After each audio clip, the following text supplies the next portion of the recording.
Tuesday morning started like every Tuesday morning. I packed Ethan's lunch. Turkey sandwich, apple slices, those cookies he liked shaped like dinosaurs. He was at the table doing last-minute math homework, pencil moving in that careful way 10-year-olds write.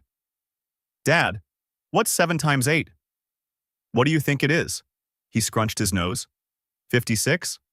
"Smart kid," he grinned. That gap-toothed smile that made every struggle worth it. Single fatherhood wasn't what I'd planned. Ethan's mother left when he was 2. Addiction issues. Court granted me full custody. But we'd figured it out. Me and my boy against the world. And we were winning. Finally. I'd just gotten promoted as senior engineer at my software company. Bought our first house 6 months ago. Nothing fancy, 3 bedrooms in a decent neighborhood, but ours. Ethan was thriving. Good grades. Sweet disposition. A little shy, but kind. "Ready?" I asked. "Ready." We drove to Riverside Elementary, same route every day. He hummed along to the radio, completely off-key. "Love you, buddy," I said as he got out. "Love you too, Dad." He shouldered his backpack and headed toward the entrance. Stopped. Turned back and waved. I waved back. Last normal moment of our lives. I was 3 hours into debugging code when my phone rang. School number. Probably forgot his library book. Or needed lunch money. "Mr. Carter?" Principal Hendricks, voice tight. "Yes?" "You need to come to the school, immediately." My stomach dropped.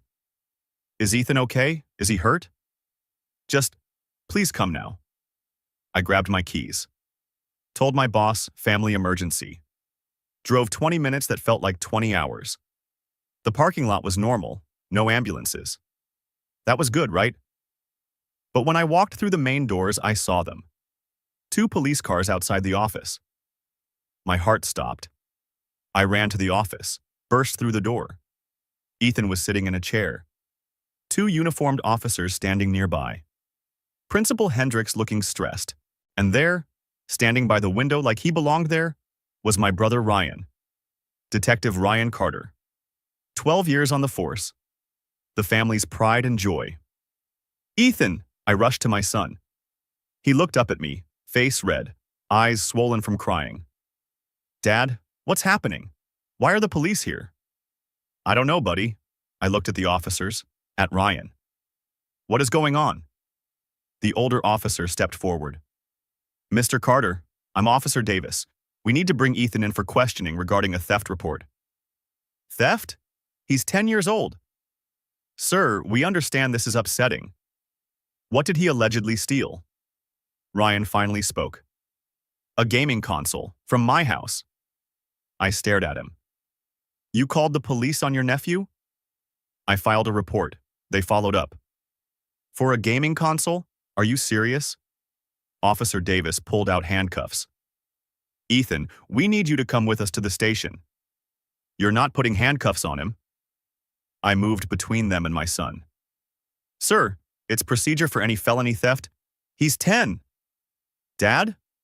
Ethan's voice, small and terrified. Ryan looked at me. Wouldn't meet my eyes. "Jake, just let them do their job." "Their job? You did this," Principal Hendricks intervened. "Perhaps we can do this quietly." But it was too late. Officer Davis gently moved me aside. "Ethan Carter, you're being detained for questioning. You're not under arrest, but you need to come with us." He pulled out the handcuffs. "Please," I begged. "Please don't do this to him." "Dad!" Ethan started crying. "Dad, I didn't do anything." They put the handcuffs on my 10-year-old son, in the school office, where other kids could see through the glass door, where parents picking up sick children watched in horror, where everything fell apart. "I'm coming with you," I said. "You can meet us at the station, sir." "Like hell." "Mr. Carter." Officer Davis's voice hardened. "You can drive separately or we can have another conversation. Your choice." I looked at Ethan, at my boy in handcuffs, shaking. "It's okay, buddy. I'm right behind you. Right behind you." They walked him out, through the school lobby, past the third-grade classrooms where kids pressed their faces against windows, past parents who pulled out phones, past the entire world watching my son be treated like a criminal. I followed, numb. Saw Ryan get in his car, wanted to scream at him, wanted to understand. Instead, I got in my car, called my friend Marcus. Lawyer. Thank God. Marcus. Police took Ethan. False theft accusation. I'm following them to the station.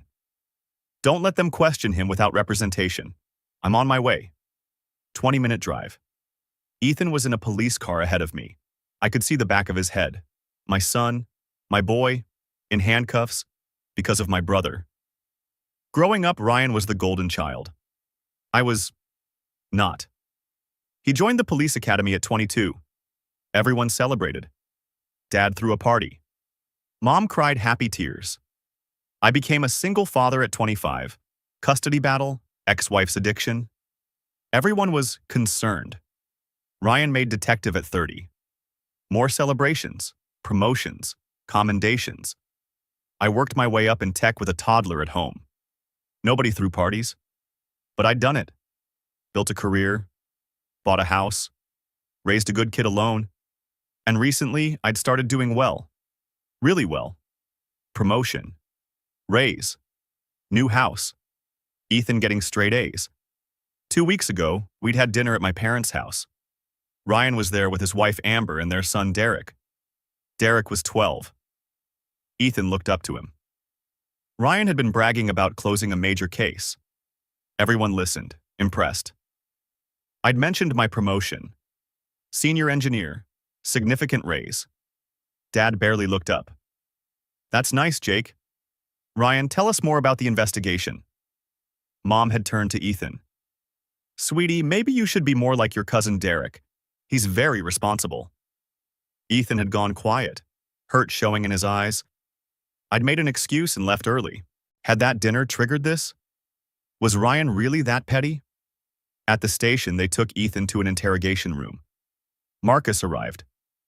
Don't let them question him without me present. We fought for 20 minutes, finally got in the room. Ethan sat at a metal table, still in handcuffs. A detective I didn't know across from him. Not Ryan. He had enough sense for that at least. Can you remove the handcuffs? Marcus demanded. Once we've completed the interview. He's 10. Remove them now. The detective sighed. Unlocked the cuffs. Ethan immediately grabbed my hand. Dad, I didn't steal anything, I promise. I know, buddy, I know. The detective, name tag said Morrison, opened a folder. Ethan, do you know why you're here? Ethan shook his head. Your cousin Derek reported that his gaming console went missing. A PlayStation 5, worth about $400. I didn't take it. Derek says it disappeared after the family dinner 2 weeks ago. You were there, correct? Yes, but I didn't go in his room. I stayed in the living room the whole time. Derek found this in your backpack. Morrison slid a piece of paper across.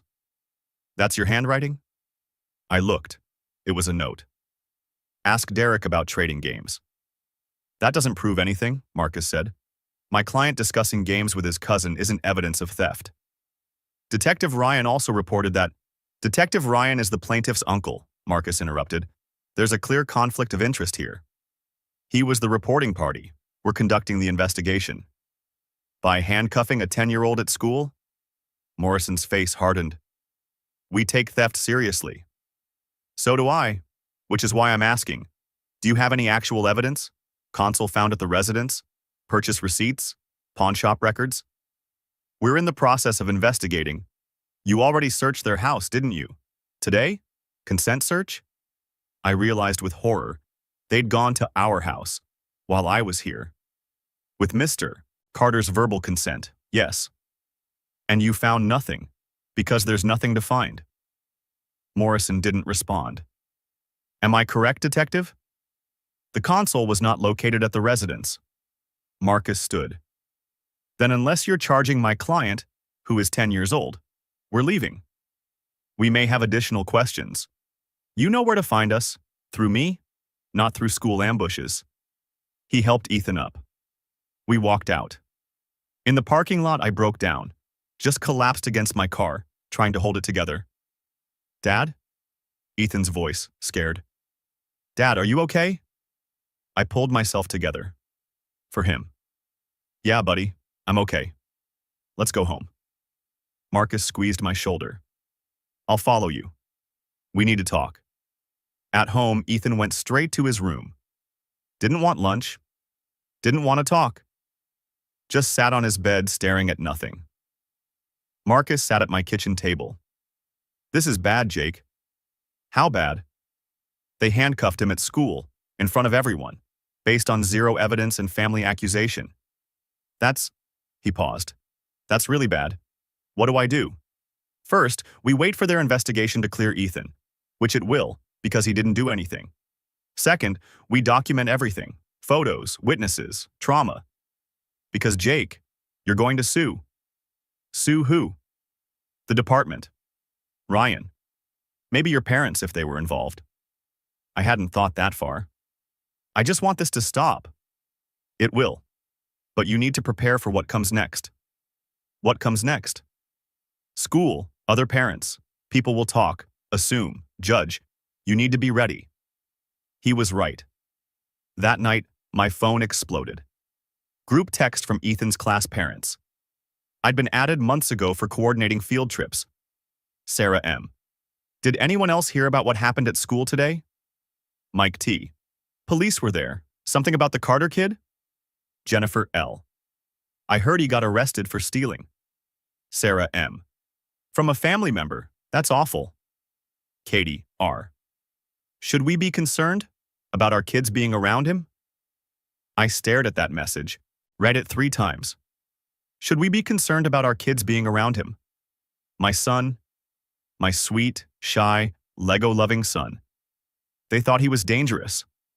I left the group chat, blocked them all. That night, Ethan woke up screaming. I ran to his room. He was sitting up, shaking. Buddy, what's wrong? They're going to take me away. The police are coming. No, you're home, you're safe. They put handcuffs on me, Dad. Everyone saw. I held him. I know, I'm so sorry. I'm so sorry. Why did Uncle Ryan do this? Why does he think I'm a thief? I had no answer, none that made sense. We stayed up the rest of the night, watched cartoons, ate cereal at 3 a.m., pretended the world hadn't just shattered. The next morning, my phone rang. Mom. I answered. What? Jake, honey, we need to talk about Ethan. What about him? Well, with these accusations. You mean the false accusations? Derek wouldn't lie, but Ethan would. Is that what you're saying? Silence. Mom. Your grandson was handcuffed at school. Do you understand that? These things happen when children make poor choices. I hung up. Texted Marcus. My family is defending this. All of them. He replied. Document everything. Save all messages. We'll need them. Day 3. The investigation continued. Detectives interviewed Derek. His story had holes. When did you notice it missing? Like a week after the dinner? Why didn't you tell your parents right away? I forgot. They interviewed Derek's friend over the phone. Kid slipped up. Yeah, Derek wanted the new Xbox, but his parents said no. So he was trying to sell his PlayStation? I mean, I don't know. Maybe? Day 4. They found the console. At a pawn shop. Sold by Derek. Receipt had his signature. He'd blamed Ethan to cover up selling it himself. To buy a newer gaming system his parents had refused to purchase.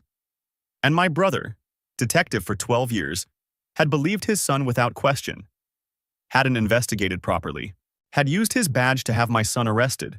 Because he thought Ethan was guilty. Because he thought I was raising a criminal. Because he'd never respected me.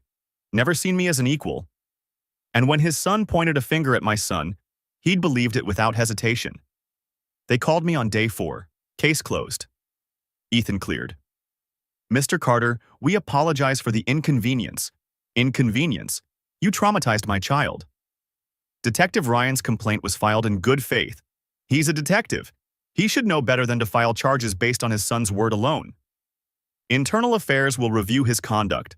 You bet they will. Because I'm filing a formal complaint. Against Ryan. against everyone involved. I hung up, called Marcus. They found the console. Derek sold it. Ethan's cleared. Good. Now we go nuclear. What does that mean?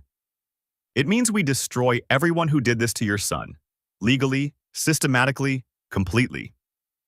I thought about Ethan's nightmares, the group chat, the whispers at school, the look on his face when they put handcuffs on him. Tell me what to do. First, we get Ryan on record. Get him to admit why he really did this. How? Invite him over. Record him. One-party consent state, you don't need his permission. And then? Then we take everything we have, the recording, the evidence, the trauma, and we file complaints.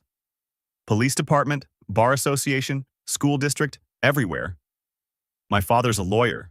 My mother works in schools. I know. We're going after them too. I should have felt guilty, should have hesitated. But all I felt was cold, crystalline rage. They'd hurt my son. Now they'd learn what happened when you came after a father's child. Let's do it, I said. Let's burn it all down. Day 2 after the handcuffs, I took Ethan to school. Mistake. We walked through the parking lot and every conversation stopped. Parents stared. Some pulled their kids closer. One dad, Brad, coached Little League, actually crossed to the other side of the walkway. Ethan noticed. Dad, why is Mr. Brad avoiding us? Because people are idiots, buddy. Inside, it got worse. Kids whispered, pointed. One girl, Ethan's friend since kindergarten, turned away when he waved. His teacher, Mrs. Palmer, overcompensated with aggressive kindness. Ethan, so great to see you. How are you doing, champion? Like he'd survived cancer, not a false accusation. I left him there. Felt like abandoning him to wolves. At work, I couldn't focus. Checked my phone every 5 minutes. Lunchtime, Principal Hendricks called. Mr. Carter, we need to discuss Ethan's situation. What situation? He was cleared. Well, the investigation is still technically ongoing. No, it's not. They found the console. Derek sold it. Pause. We weren't informed of that. Maybe call the police department instead of assuming my kid's guilty. Mr. Carter, I understand you're upset, but some parents have expressed concerns. Concerns about what? About their children's safety around Ethan. I laughed. Actual bitter laugh. You're joking. Several parents have called. They're worried about the theft allegations. False allegations that were proven false in 3 days. I understand, but perception matters. For Ethan's own well-being, perhaps voluntary leave until things calm down. You're suspending him. Not suspending, suggesting a cooling-off period. Because other parents can't Google innocent until proven guilty? Mr. Carter, I'll pick him up in 10 minutes, and I'm transferring him to a school where the principal has a spine. I hung up. Found a new school by end of day. Better district anyway. Ethan could start Monday. But the damage was done. He barely spoke the whole weekend. Sunday night, Mom called. I let it go to voicemail. Jake, honey, your father and I think we should all sit down and talk. This situation with Ethan has gotten out of hand. We're family. We need to work this out. Please call me back. I deleted it. Marcus texted, ready for the family ambush tomorrow? As ready as I'll ever be. Remember, record everything. Let them talk. The more they say, the more rope they have. Monday morning, 10 a.m. My parents' house. I arrived with my phone recording in my jacket pocket. Marcus was meeting me after, said it was better if I went alone first. More honest responses, Dad answered the door. Robert Carter, attorney for 38 years. Salt and pepper hair, expensive suit even at home. Jake, thank you for coming. Inside, Mom was in the living room. Patricia Carter, elementary school counselor for 18 years. The Caring Professional Act was already activated. Ryan was there too, with Amber and Derek. Derek looked miserable. Good. Sit down, Dad said. Not a suggestion? I sat, kept my hand near my pocket. Phone recording, Dad started. This situation has spiraled out of control. You mean Ryan filing false charges against his nephew? It wasn't false when filed, Ryan said. Derek reported theft. I investigated.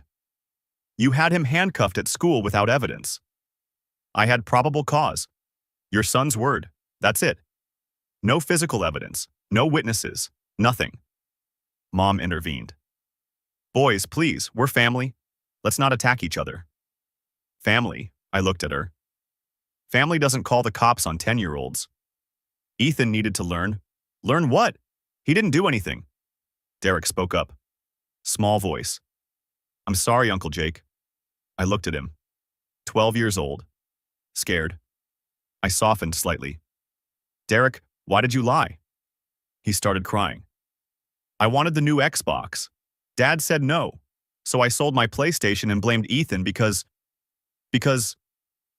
why? He looked at Ryan, then back at me. Because Dad always says your family is messy, that Ethan doesn't have a mom, that you don't discipline him right. I thought he'd believe me. The room went silent. I turned to Ryan slowly. You told your son my family is messy? Ryan's face reddened. Jake? That I don't discipline Ethan, right? I didn't mean... What did you mean exactly? Amber put her hand on Ryan's arm. Warning. But he was already spiraling. You want the truth? Ryan stood. Fine, yes. I thought Ethan might have taken it. Because you're raising him alone. No structure, no mother. You're stretched thin, trying to work and parent. Kids without proper supervision act out. Proper supervision? I stood too. Ethan has straight A's, perfect attendance, has never been in trouble once. Meanwhile, your son just committed fraud and filed a false police report. But tell me more about supervision. That's different. How? How is it different? Derek made a mistake? And you assumed Ethan was a criminal. Not a mistake. A criminal. Dad tried to mediate. Jake, Ryan was doing his job. His job? Dad, he's a detective. He knows how investigations work. But he skipped every protocol because it was convenient to believe his son over mine. You're being dramatic, Mom said. Boys make mistakes. Derek apologized. It's time to move forward. Move forward? Mom, do you know what Ethan asked me last night? She waited. He asked if I still loved him. Because if his own uncle thinks he's a thief, maybe he is one and doesn't know it yet. Mom's face crumpled. Oh, Jake? Your 10-year-old grandson thinks he might be a bad person because his family assumed the worst about him. And you want me to just move forward? What do you want? Dad asked. Lawyer voice. Negotiations. I want Ryan to admit he screwed up, that he let bias and jealousy cloud his judgment, that he used his badge to punish my son for my success. Ryan's eyes went cold. Jealousy? You think I'm jealous of you? You filed charges the week after I bought my house. That's a coincidence. Is it? Because at that dinner I mentioned my promotion, and Dad barely acknowledged it. But everyone celebrated your closed case. Again. Not everything is about you, Jake. No, but this is. You couldn't stand that I was finally doing well. Single dad, messy situation, and still bought a house before you did. Still got promoted. Still raised a better kid than yours turned out to be. Ryan lunged. Amber grabbed him. Don't. I didn't move. Let the recording capture his rage. Dad stepped between us. Both of you, enough. I'm done here, I said. Headed for the door. Jake, wait. Mom followed. Please. Don't let this destroy our family. You destroyed it when you assumed Ethan was guilty. We didn't... I pulled out my phone. Showed her Facebook. Her post from 3 days ago. Praying for wisdom in dealing with family struggles. Some situations with young relatives require tough love and professional guidance. Family? First, tough choices. Comments from her teacher friends. Dozens. All understanding. All assuming. You told everyone, I said quietly. Your professional network. Other educators. You violated Ethan's privacy to make yourself look... What? Like a concerned grandmother? I didn't name him. Everyone knows who you mean. Mom, you work in schools. You know how this spreads. Ethan will be starting fresh at a new school and your post might follow him there. Her face went white. Delete it, I said. Now. She pulled out her phone, deleted it with shaking hands. I'm sorry. I didn't think. No, you didn't. I left. In my car, I stopped the recording. 11 minutes. Ryan admitting bias. Mom's public post. Derek's confession about Ryan's comments. All of it. I texted Marcus. Got it? All of it. Good. Now the real work begins. That week, I started building the case. Marcus walked me through it. Internal affairs complaint first. Include the recording, timeline, evidence of bias. Will they even investigate? He's one of them. They have to, especially with media attention. Media? Jake, a detective, handcuffed his innocent nephew at school because he believed his own lying son. That's a story. I hesitated. I don't want Ethan more traumatized.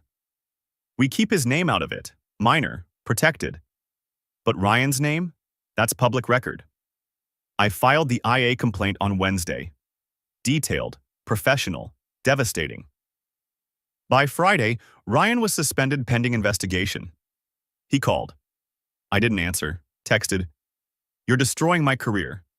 I replied, "You destroyed my son's childhood." He didn't respond. Saturday, Marcus and I met for coffee. Next steps, your father. What about him? He gave you legal advice during the investigation, as an attorney. But his son was the investigating officer. That's a conflict of interest, potential bar violation. You want me to report my own father? I want you to hold him accountable.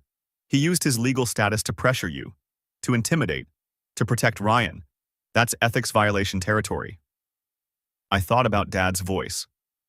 As an attorney, I advise you to cooperate fully. Do it, I said. And your mother. What she did, posting publicly about Ethan's case while working as a school counselor, that's a FERPA gray area, maybe worse. Parents at her school won't trust her now? She's worked there 18 years. And in one Facebook post, she proved she can't be trusted with sensitive information. I should have felt guilty, should have hesitated.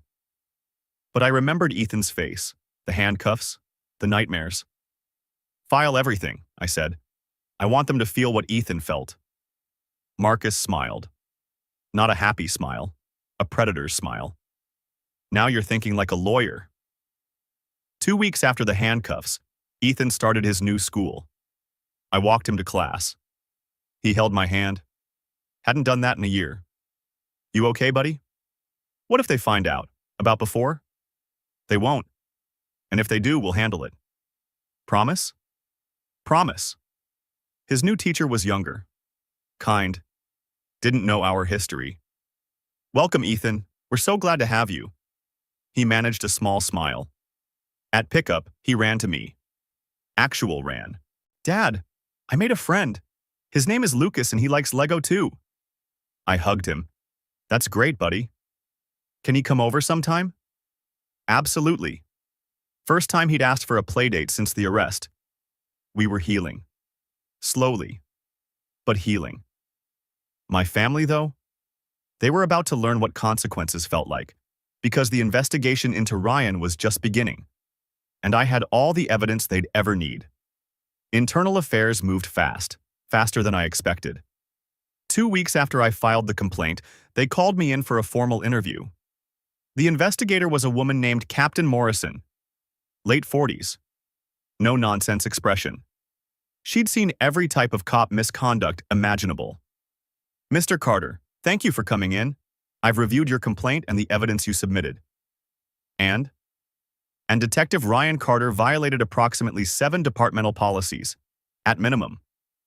She laid out photos on the table, screenshots of my recording transcript, timeline of events, Derek's confession. He conducted an investigation involving a family member without recusal. He filed charges based on hearsay from his minor son. He authorized a school detention without sufficient probable cause. He failed to conduct even basic investigative follow-up before escalation. What happens now? Formal disciplinary hearing. He'll have union representation. But Mr. Carter? She leaned forward. This recording where he admits to bias and jealousy? That's career-ending. Good. She studied me. You understand he'll lose everything? Pension reduced? Future employment in law enforcement impossible. This will follow him forever. He handcuffed my 10-year-old son at school because he resented my success. He deserves everything coming to him. Fair enough. She closed the folder. We'll be in touch. I left feeling lighter than I had in weeks. Marcus was waiting in the parking lot. How'd it go? She said career ending. Excellent. Now, your father. I filed the state bar complaint yesterday. That fast? Strike while the iron's hot. I documented every instance where Robert identified himself as an attorney while pressuring you during Ryan's investigation. Conflict of interest. Using his legal status to intimidate. Attempting to influence the investigation through prosecutor contacts. Will they actually investigate? They have to. The bar takes ethics violations seriously, especially when there's documented evidence. Marcus pulled out his phone. I also sent copies to the local legal journal. Prominent attorney under investigation for ethics violations. That hits tomorrow. His firm will love that. His firm will ask him to retire, quietly, before it becomes a bigger scandal. I should have felt guilty. This was my father. But every time doubt crept in, I remembered Ethan's nightmares. The way he flinched when he saw police cars now. Guilt evaporated pretty quick. What about Mom? I asked. Working on it. Her Facebook post violated multiple professional ethics guidelines, but the real leverage is her employer. School districts are paranoid about privacy violations. One complaint to the superintendent? Do it. You're sure? I thought about her post, about Ethan's name being whispered in educational circles, about her choosing to protect her image over her grandson's privacy. I'm sure. Marcus smiled. You've gotten ruthless. I've gotten focused. There's a difference. 3 days later, Ryan's disciplinary hearing happened. I wasn't allowed to attend, conflict of interest, but Marcus had a contact who filled us in. Ryan showed up with his union rep, tried to argue that he'd followed procedure, that Derek's accusation constituted probable cause, that family relationships didn't negate his duty to investigate. Then they played the recording. Ryan's voice clear as day. I thought you were raising him wrong. Single dad, no structure, no mother. You were doing better than me and I resented you. His union rep actually put his head in his hands. The panel deliberated for 20 minutes. Verdict: immediate termination. Cause: gross misconduct, abuse of authority, investigative bias, violation of public trust.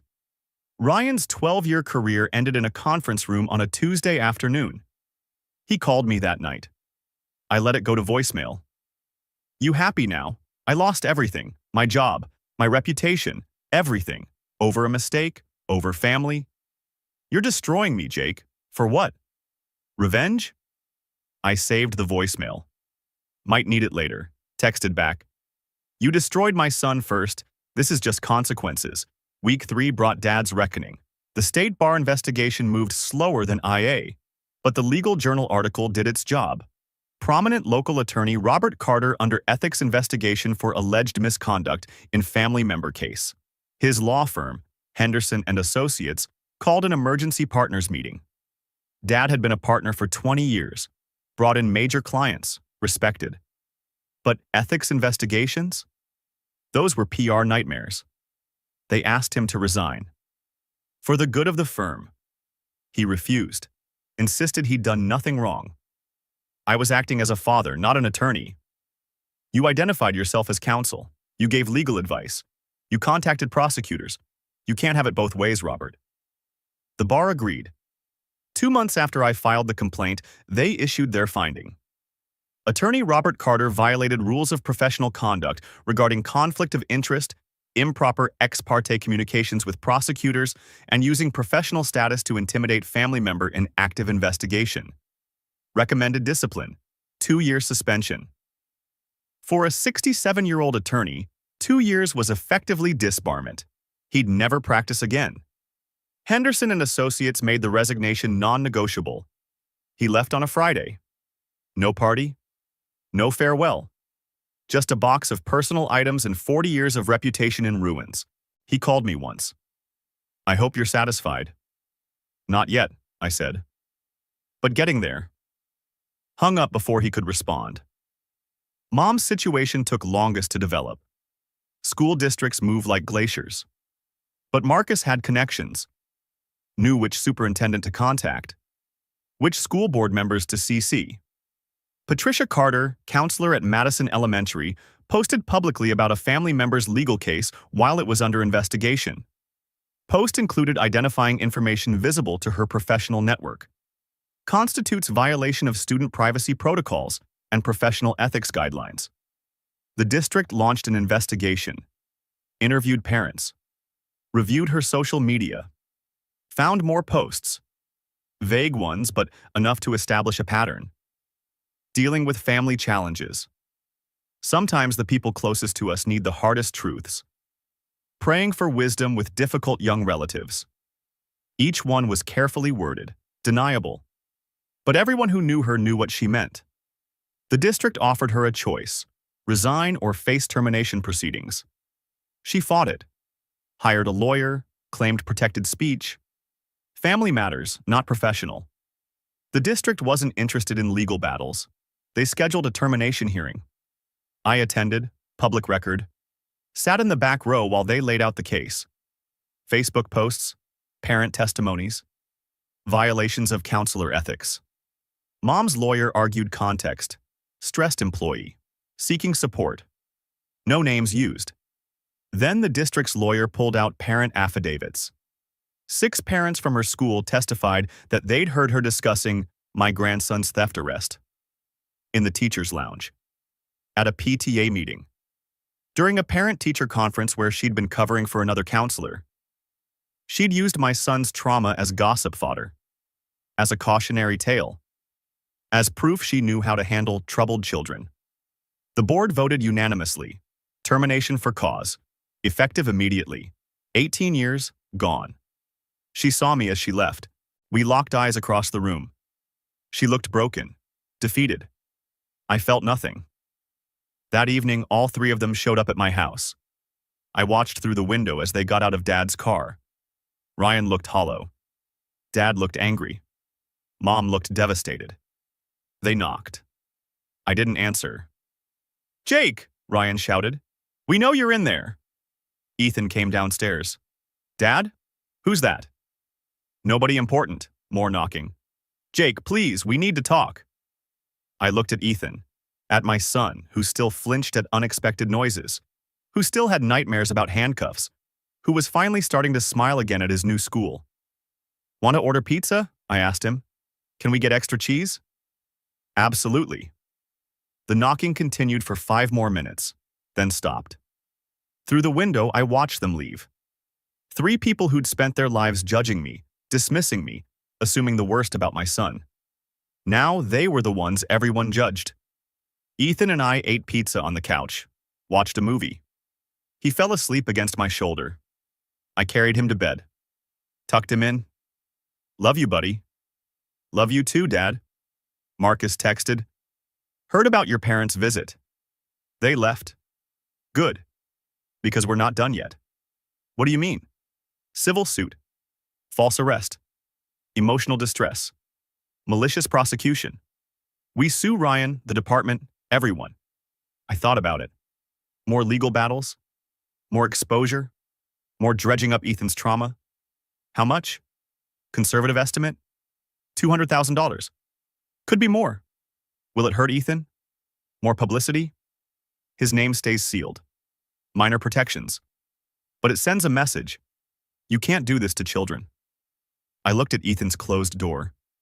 Thought about therapy bills, new school costs, the college fund I'd depleted for legal fees. File it. "You're sure?" They wanted to destroy us. Now they get to pay for it. Literally. Marcus sent back a thumbs up. That night, I couldn't sleep. Sat on the porch with coffee at 2 a.m. A car pulled up. Ryan, alone. He got out slowly, looked terrible, unshaven, wrinkled clothes. "Jake? You should leave. I need to say something, please." Against my better judgment, "You've got 2 minutes." He sat on the porch steps, kept distance between us. I destroyed my life. I know that. Lost my career, my reputation. Amber's talking about divorce. Derek's in therapy. Dad's not speaking to me. Mom blames me for her job. And? And I deserved it. All of it. What I did to Ethan, putting him in handcuffs, accusing him, humiliating him, that was unforgivable. Then why'd you do it? He was quiet for a long time. You want the real reason? Yeah, I do. Because you were always the screw-up, the one who got a girl pregnant, the single dad struggling, the cautionary tale mom used at family dinners. And I was the golden child, the cop, the success story. I know all this. But then you started succeeding anyway, without their approval, without their help. You bought a house, got promoted, raised a good kid alone. And I couldn't handle it. That you did it without them. That you were better than me despite everything. He looked up, eyes red. So when Derek said Ethan stole something, part of me wanted it to be true. Because then you weren't perfect. Then I could still be the better brother, the better parent, the better son. That's pathetic. I know. You ruined my son's life because you needed to feel superior. I know. We sat in silence. I'm sorry, Ryan said finally. I know it doesn't matter, doesn't fix anything. But I'm sorry. You're right. It doesn't matter. He stood. I'm moving. Amber's kicking me out, taking Derek to her parents' place. I'll be gone by next week. You won't have to see me. Good. He walked to his car, stopped. For what it's worth, Ethan's a great kid. Better than Derek. Better than I deserved for a nephew. You did good, Jake. Better than any of us. He drove away. I sat there until dawn, thinking about family, about consequences, about justice, about whether revenge and accountability were the same thing. Decided they were, at least in this case. The civil lawsuit took 8 months. Ryan's lawyer tried every delay tactic, continuances, discovery disputes, settlement offers that were insultingly low. $20,000, Marcus said, showing me the offer. They're hoping you'll take it and go away. Counter with 200. They'll never. Then we go to trial. Let a jury hear how a detective handcuffed his innocent nephew out of jealousy. We went to trial. 3 days. Small courtroom. Ryan looking diminished in a cheap suit, his lawyer grasping at straws. Detective Carter made an error in judgment, but it was not malicious. Marcus destroyed that argument with the recording. Ryan's own words, "You were doing better than me, and I resented you." The jury deliberated 4 hours. Verdict: $185,000 in damages. $50,000 in punitive damages against Ryan personally. Another $35,000 against the department for inadequate supervision. Total, $270,000. Ryan's face went gray when they read it. He'd never pay the $50,000. Would probably declare bankruptcy. But that wasn't the point. Outside the courthouse, a reporter approached. "Mr. Carter, how does it feel to win?" "It feels like my son can finally move forward." "Do you have any message for your brother?" I thought about it. About everything we'd lost. Everything he'd destroyed. Actions have consequences. He learned that the hard way. That clip played on local news that night. Ethan saw it. "Dad, is it over?" "Yeah, buddy, it's over." "Do I have to see Uncle Ryan again?" "Not unless you want to." "I don't." "Then you won't." He hugged me. "Thanks for protecting me. Always." 6 months after the verdict, life had settled into something resembling normal. Ethan thrived at his new school, made friends, joined robotics club, laughed again. Really laughed. The nightmares stopped around month 4. The flinching around police officers took longer, about 7 months, but eventually that faded too. His therapist said he was remarkably resilient. I think he just had no choice. I used part of the settlement money to set up his college fund. The rest went to paying off legal fees and buying him something he'd wanted forever. A massive Lego Death Star set. We built it together over 2 weeks. Didn't talk about the case, didn't talk about family, just built. "Dad? Are Grandma and Grandpa bad people?" I thought carefully. No. But they made bad choices, and they hurt you. So we're keeping our distance. Will we ever see them again? I don't know. Maybe when you're older, if you want to. Okay. He went back to building. Question answered. Moving on. Kids are better at that than adults. 1 year after the handcuffs, I got a letter. From Mom. Handwritten. 4 pages. Jake, I don't expect you to read this. I wouldn't blame you if you threw it away, but I need to say it anyway. I failed you. As a mother. As a grandmother to Ethan. I chose loyalty to Ryan over protecting an innocent child. I spread gossip instead of offering grace. I made Ethan's trauma about me instead of about him. I lost my job, my reputation, my relationship with you and Ethan. I deserve all of it. Your father and I separated. He couldn't accept responsibility for his part. Kept blaming you for overreacting. I finally realized we raised Ryan to think he was invincible. We raised you to think you were invisible. That was wrong. I don't know if you'll ever forgive me, but I want you to know. I see it now. What we did. How we failed you both. If you ever want to talk, I'm here. But I understand if that never happens.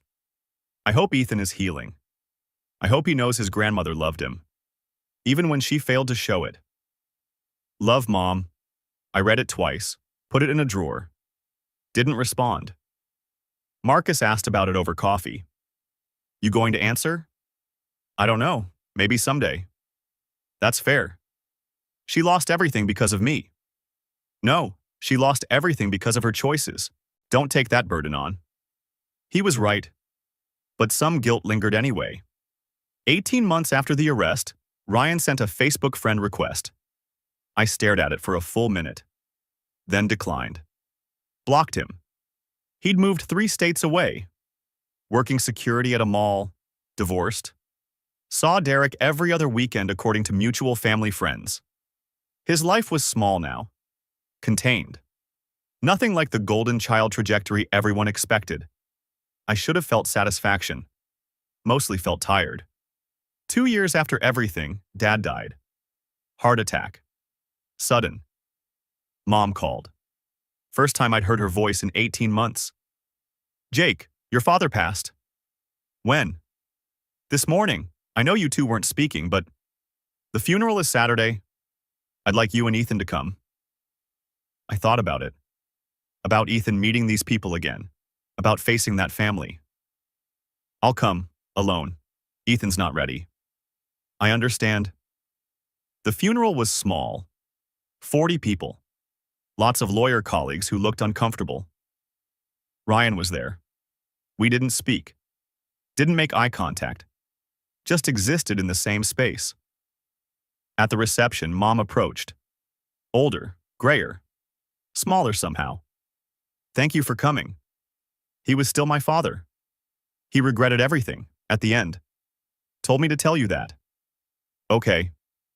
Jake, I know I don't have the right to ask, but could I see Ethan, just once? I won't push for more, I'd like to see how he's doing. I thought about Ethan, about what he'd want. I'll ask him, but it's his choice, not mine, not yours, his. That's fair. 3 weeks later, Ethan said yes. We met at a park, neutral territory. Mom brought cookies, Ethan's favorite kind. She cried when she saw him. You've gotten so tall. Hi, Grandma. They sat on a bench, talked about school, about robotics club, about his friends. Mom didn't mention the case, didn't ask for forgiveness, just listened. After 30 minutes, Ethan said, I'm ready to go, Dad. We left. In the car, he was quiet. You okay? Yeah, it was nice seeing her. But I don't think I want to do it again for a while. That's okay. It's your choice. I know. That was enough for now. 3 years after the handcuffs, I was tucking Ethan into bed when he asked, Dad, do you regret what you did? To Uncle Ryan and Grandma and Grandpa? I sat on the edge of his bed. That's a complicated question. But do you? I regret that it had to happen. I regret that you got hurt. But I don't regret protecting you or holding them accountable. Even though they lost their jobs? Even though. Because you lost something too. Your sense of safety, your trust. Those matter more than jobs. He thought about it. Lucas's dad said you're vindictive. Lucas's dad can mind his own business, Ethan grinned. That's what I said. That's my boy. Dad? Yeah? Thanks for believing me, when no one else did. Always, buddy, always. 4 years after everything, Ryan requested to meet. Coffee shop, public. Marcus offered to come. I said no. Ryan looked better, healthier. Therapy and humility had done him good. Thanks for meeting me. You've got 30 minutes. I'm not here to ask for forgiveness or reconciliation. I just wanted to tell you, Derek's doing better. Therapy helped. He's taking responsibility for what he did. Good for him. And I wanted to say, you were right. About everything. I was jealous, bitter. I used my badge to punish your success. What I did to Ethan was unforgivable. Okay? I'm working on myself, being better, not for redemption, just to be better. We sat in silence. I hope Ethan's okay, Ryan said finally. He is. No thanks to you. I know, but I'm glad anyway. He stood, extended his hand. I looked at it. Thought about handcuffs, about nightmares, about consequences. Shook it. Once. Briefly. Goodbye, Ryan. Goodbye, Jake. He left. I never saw him again. 5 years after the arrest, Ethan was 15, thriving, honor roll, dating a girl named Maya, building computers in our garage. One evening, he asked, "Did I ever thank you?" For what? For going nuclear on the family. I know it cost you. It cost them more. Yeah, but you lost them too. Grandma, Uncle Ryan, even Grandpa before he died. That had to hurt. I thought about it. About lonely holidays. About family events we'd never attend. About relationships that would never heal. Sometimes protecting someone you love means losing people you loved first. That's just how it works. Was it worth it? I looked at him. Healthy, happy, whole. Every single consequence. He hugged me. Rare at 15. Love you, Dad. Love you too, buddy. That night, I thought about the last 5 years. The lawsuits, the destroyed careers, the fractured family. Some people called me vindictive, cruel, unforgiving. Maybe they were right. But my son slept without nightmares. Trusted adults again. Knew his father would protect him no matter the cost. That was worth more than any family reunion. Worth more than reconciliation. Worth everything. Because at the end of the day, I didn't destroy my family. They destroyed themselves the moment they put handcuffs on an innocent child. I just made sure they faced the consequences. And I'd do it again. Every single time.